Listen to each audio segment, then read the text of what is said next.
Department of Justice sasagutin itong motion to quash ni Vice President Sara Duterte ukol sa kinakaharap na kasong grave threats. May-report si Bombo Grant Hilario.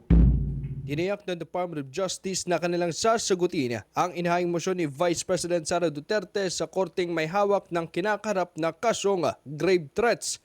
Sa nagrap na pulong balita ng kagurana, ibinagi mismo ni Prosecutor General Richard Anthony Fadulyon na sila'y maghahain ng komento ukol sa naturang motion.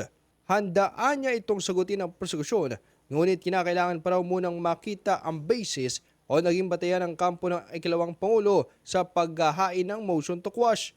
Giyat na opisyal na hindi kasi maaaring hulaan na lamang nila ng basta-basta lamang ang mga nakasaad sa motion sa kanilang pagsusumite ng komento sa hukuman. Habang tumanggi ng sagutin ni Prosecutor General Fadulyon ang tanong kung nananatiling kumpiyansa ang Department of Justice na papaboran ng korte ang kanilang isinampang kaso kontra sa Vice Presidente.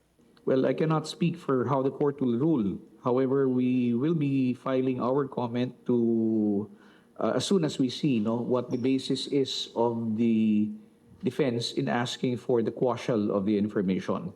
Malalaman lang namin yan pag nakakuha na kami ng kopya at batay dun sa sagot na dun sa motion na or mga aligasyon na nakalagay dun sa motion, yun ay sasagutin natin. So hindi namin masasabi kung ito ba'y kung ano ang grounds hanggat hindi namin nakikita at hindi namin maaring hulaan. Although we are hopeful that we will be able to give a comment to that said motion.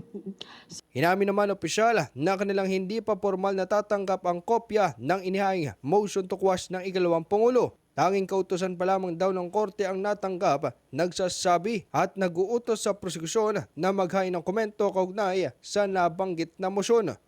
Well, we have not received our copy yet of the motion. We just were forwarded a copy of the order of the court. The order of the court stating that the prosecution is given a period to file yung kanyang comment doon sa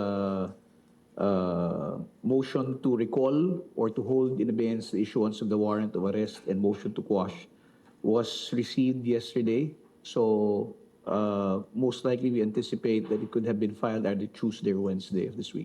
Kahapon ay kinumpirma mismo ni Prosecutor General Fadulyon ang paghahain ni Vice President Sara Duterte ng motion to quash sa hukuman. Sa pamamagitan nito'y hinihiling ng kampo ng akusado na mabasura o ma-recall ang kasong isinampa ng prosekusyon sa korte. Binigyan ng kagurana ng 5 araw para formal na ihain sa hukuman ang komento o kasagutan ng prosekusyon sa motion ng kabilang kampo. We just received information that the court had already received motions to quash coming from the defense, and the prosecution was given a period of 5 days within which to file its comment to the same before it will resolve the issue. So on the matter of the details pertaining to the case itself, it will all depend on how the court will resolve the motion. We had not received it, and we are expecting to get hold of a copy before the end of the week, and we will be filing our comment forthwith. After that, we'll find out what the ruling of the court is on the motion to quash. Si Vice President Sara Duterte ay naharap sa kasong grave threats dahil sa pagbabanta nito sa buhay ni na Pangulong Ferdinand Bongbong Marcos Jr., First Lady Liza Araneta Marcos at former House Speaker Martin Romualdez. Ito po si Bombo Grant Hilario, and this is Bombo Radio Philippines, the #1 radio network in the country. Your trusted source of news and information. Basta Radio, Bombo!